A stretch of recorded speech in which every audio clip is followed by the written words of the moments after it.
It's been 1 year since the deadly collapse of an airplane hangar that was under construction at the Boise airport. As we reported to you earlier this month, work to rebuild that structure has continued with the same company, Big D Builders, in charge of the same project. Today, our Brenda Rodriguez takes a look at the timeline of events that have unfolded a year later from the collapse. We're still doing a thorough walkthrough or fires going through the scene of the collapse structure, trying to identify more victims.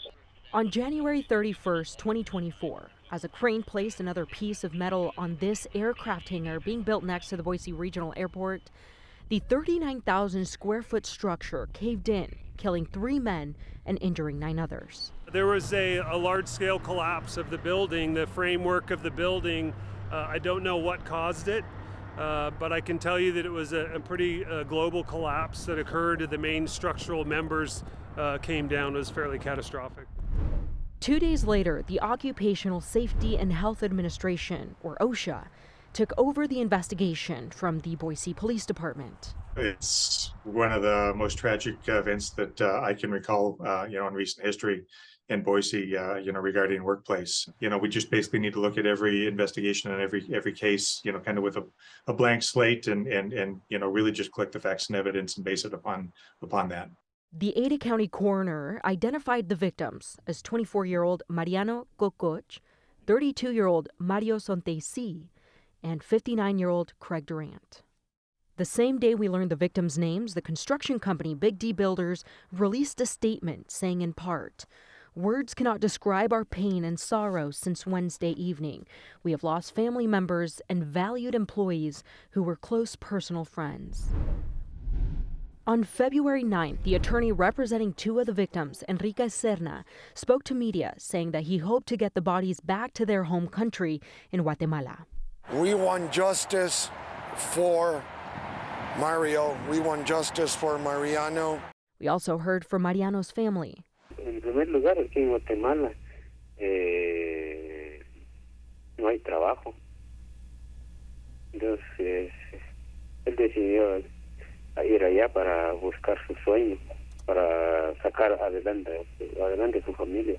Están lamentando mucho por la pérdida de su vida.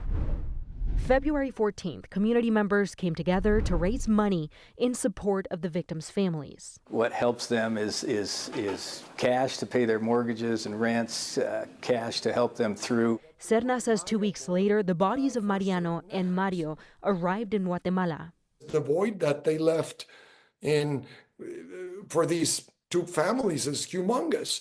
But the family, they don't want anybody else to go through the grief that they had to go through all this year.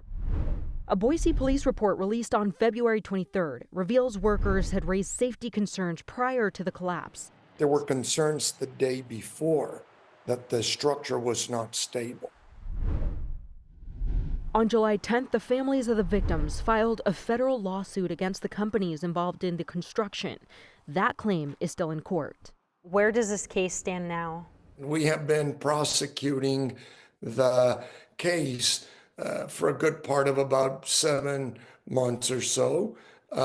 We have filed suit against 6 entities. For the most part, 2025 will be the year of action. 6 months into the investigation, OSHA cited the contractor, Big D Builders, with multiple safety violations and ordered the company to pay nearly $200,000 in fines. OSHA had found 2 entities, Inland Crane with a violation, a safety violation, for putting primarily their employees at risk. And secondly, Big D Builders with a similar violation, but also a more acute violation, what they call actually willful violation. Something the local carpenters union says happens all too often. Being in the industry, that it does happen more often than not.